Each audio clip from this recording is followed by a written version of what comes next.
last month that he was receiving professional help to manage his medication and how he deals with pain and sleep disorders. So his agents confirming that the 14-time major champion who had back surgery in April was seeking inpatient treatment. So I guess he's back in the hospital right now. Woods was saying yesterday on Twitter that he had recently completed an out-of-state private intensive program. He said that he would continue his work with the help of doctors, family, and friends, and he thanked people for their support. Let's see, May, June, 2 months. I don't know if 2 months is going to be able to cure an addiction to pain medications, but I do know that they have made a lot of headway with back surgeries where they're actually able to go in and actually, I don't know, what do they say, disconnect different nerves, shut off the pain kind of a thing. I know my mother has suffered from back pain, and I hope she's actually able to get some relief. But I'll tell you, it's hell for people that are dealing with it here. So we're going to play some fun music when you're barbecuing and enjoying this. We got the band all lined up for you right now. Let's see. We have the classics here. We don't want to Hail to the Chief, but that would have been fun. We've heard America the Beautiful. We've heard from Toby Keith. We've heard for the first hour, we heard from Lee Greenwood, which was great. What do you want to hear? We heard the Star Spangled Banner already, but how about Stars and Stripes Forever? I think that sounds like a good tune. Why not?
Stars and Stripes Forever. I'll tell you what, love a good parade, love a good 4th of July parade for sure. Love the barbecue and love getting together with family, eating some corn on the cob. I mean, come on, some watermelon.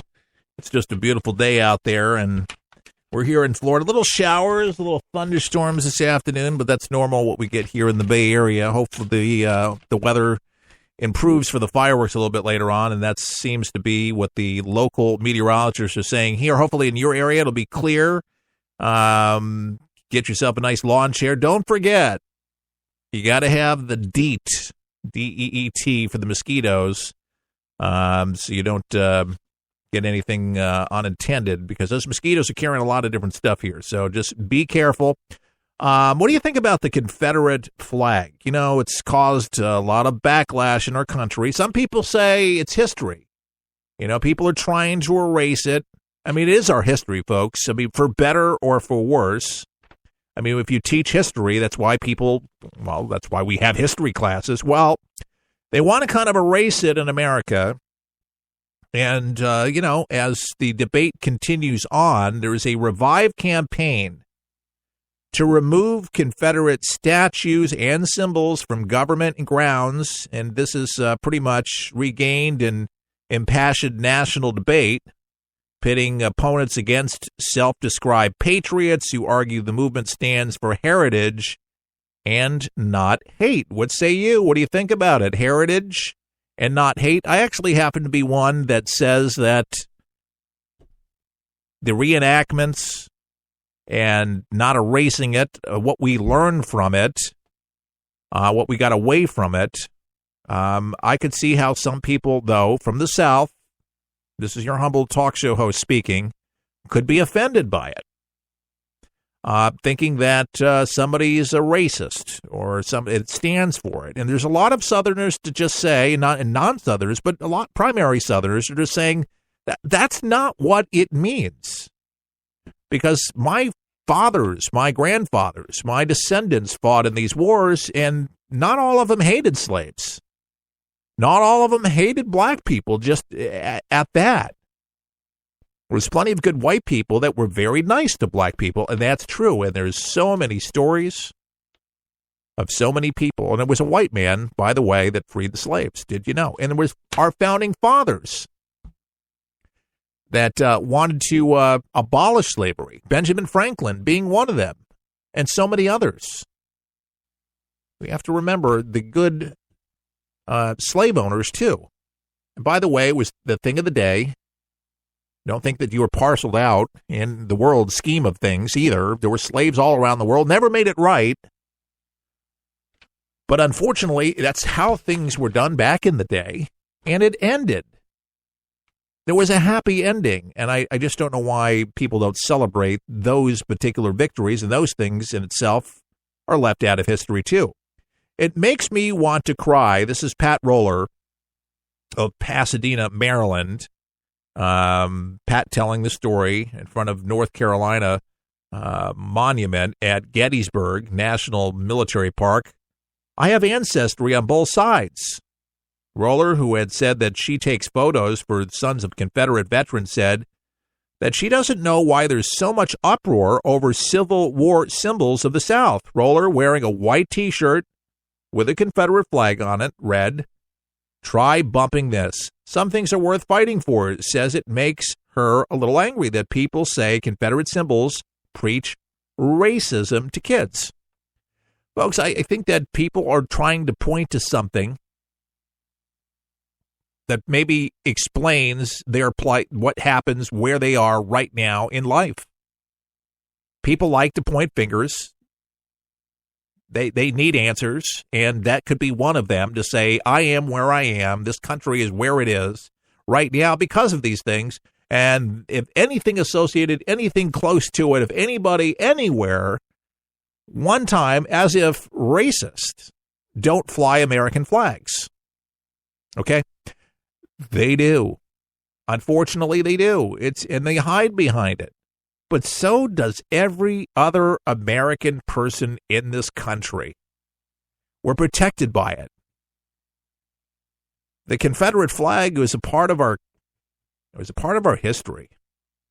There was good things about the Confederate, and there were bad things about the Confederate, but the flag in itself, it didn't hang people. It didn't kill people. The flag meant something to a lot of people in the South.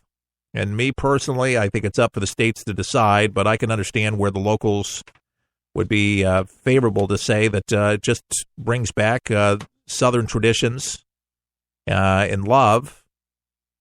But other people see it different ways. And on this 4th of July, it would be nice if we were more united about different things. But I will just tell you this, that just because you erase it or try to erase it doesn't mean it didn't happen.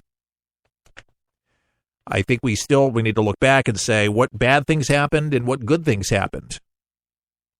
Now, we know for certain that the North won. We know this. But it doesn't mean that the Confederates, the states there, the Confederacy, did not happen. It shaped us of what we became and what we are right now. We should never forget our American heritage because it belongs to all of us, like it or not. There's good things that happened in war and bad things that happened. But again, I think people, we're very visual people, some of us, and a lot of us. and they see something and it angers them. It upsets them. Even though it didn't affect them, they feel like it's people that are using this as signs and symbolism to beware. I have a Confederate flag and I don't like black people. And unfortunately, there's a lot of white people that I know, like myself, and I know Indians that have Confederate flags. I've met actually some African Americans, believe it or not, that have had Confederate flags on their vehicles. And not one of them that I ever got the feeling that they were racist themselves. They just were Southern boys. Yeah, they love the South. Now, if you asked them if they loved the idea of slavery or loved slaves, of course they would say no. And most good Americans would say no either. But for some reason now, on this 4th of July, there's people in media and people in this country that are thinking because you fly the flag, you're racist. Now, there's an author of a book called What's the Matter with White People? May have found her answer. She says, fear of brown people. Joan Walsh, the national affairs correspondent for The Nation and MSNBC political analyst, used a weekend spot on MSNBC's AM Joy to say really good research, according to her, had essentially proven voters who cast a ballot for President Donald Trump were simply racists. The only really good research that's taken place since the election shows the fear of a changing America is the number one factor, she goes on, that you can see driven these divides, a white Trump voter from a white non-Trump voter. It's fears of black people, fears of losing the majority, Walsh says. Walsh went on to suggest that the Irish Catholic working class voters who wore Trump gear were no longer patriotic because they didn't support the investigation into the alleged Russia meddling in the presidential election, which has so far yielded no indictments nor hard evidence of Trump collusion. But folks, there's people like her, no evidence of any of these things, but because you voted for Donald Trump that just wants to make America great again, you're a racist, you're a bigot, you're a homophobe, you're all of these things because you fly a flag. Today, fly that flag high. Be proud of that flag. Don't fear. There's a lot of ignorance in our country. A lot of people, they don't know why, honest to goodness, of why they believe what they believe, because they really just get their talking points from MSNBC, from commentators like hers, or CNN, and they get all riled up and hot and bothered for no reason at all. And it's sad. And it's a lonely place, too. But that's where they live. But be a patriot. Be bigger than that. And you are. And a lot of us folks go on with our lives living with these people that are really ungrateful for a country that has given them so much opportunities, and yet you don't see them serve. You don't see them waving a flag, but they enjoy all the benefits of it. And that's okay. That's okay. These men and women that have fought in past and present wars, and our founding fathers who crafted our Constitution, they realized there were going to be people that were going to be ungrateful, unwilling. We live in an unjust world. But folks, there are freedom-loving people out there that love our country, embrace our country, and would fight for her all over again at the age of 80 and 90 if her country called them to do this, the same exact thing again. It would not matter, wouldn't even be a second thought into their minds if their country called for him to protect her. She would do it. He would do it. She and he, men and women of all races, all faces,